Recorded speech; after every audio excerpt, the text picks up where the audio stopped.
শিলিগুড়িতে 12 জুলাই কমিটির ডাকে মহামিছিল ও উত্তরকর অভিযান অনুষ্ঠিত হয়। সিদ্ধেশ্বরী কালীবাড়ি থেকে শুরু হওয়া মিছিল তিনবাত্তি মোড়ে পুলিশ আটকায়। পরে প্রতিনিধি দল স্মারকলিপি জমা দেয়।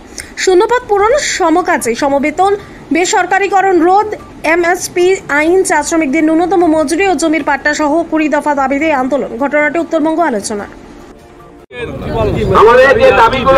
আজকে 20 দফা দাবিতে ডেপুটেশন কর্মসূচি, পারমিশন নিয়ে ডেপুটেশন কর্মসূচি ঠিক করা হয়েছে।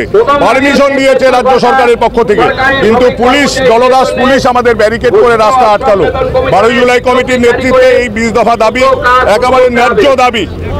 রাজ্য সরকারের 3.5 লক্ষ পদ খালি, শূন্য পদের নিয়োগের দাবি, 100 দিনের কাজ চালু করার দাবি, আজকে পেনশনের দাবি, নয়া পেনশন নীতির নাম করে প্রচুর মানুষকে পেনশন থেকে বঞ্চিত করা হচ্ছে। আমরা চাই পুরনো পেনশন ব্যবস্থা চালু থাকুক। এই সমস্ত দাবিগুলি নিয়ে অস্বাভাবিক মূল্য বৃদ্ধি, জিনিসপত্রের দাম যেভাবে বেড়েছে, শ্রমিক কর্মচারীদের আজকে দেয়ালে পিঠ থেকে গেছে।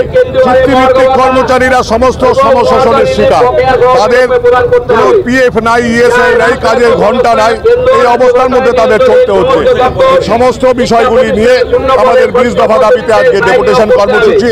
শিক্ষক কর্মচারীরাও আজকে বঞ্চনার শিকার।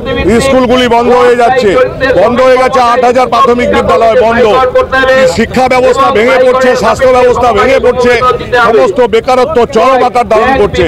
এই অবস্থায় রাজ্যের সরকার দলদাস পুলিশকে দিয়ে আসতে রাস্তা আটকালো। আমরা আজকে প্রতিবাদ জানাচ্ছি। 6 জন প্রতিনিধি যাবে সেখানে ডেপুটেশন দিতে। পুলিশ হচ্ছে দলদাস পুলিশ, চুরি পড়ে আছে পুলিশ। অনুব্রত মণ্ডল যখন তাদের মা বোন তুলে গালাগালি করে তখন পুলিশের কোনো ভূমিকা থাকে না। আর আজকে গণতান্ত্রিক আন্দোলনকে দমন করার জন্য পুলিশ শক্তি প্রয়োগ করছে। এই পুলিশকে আমরা ধিক্কার জানাই।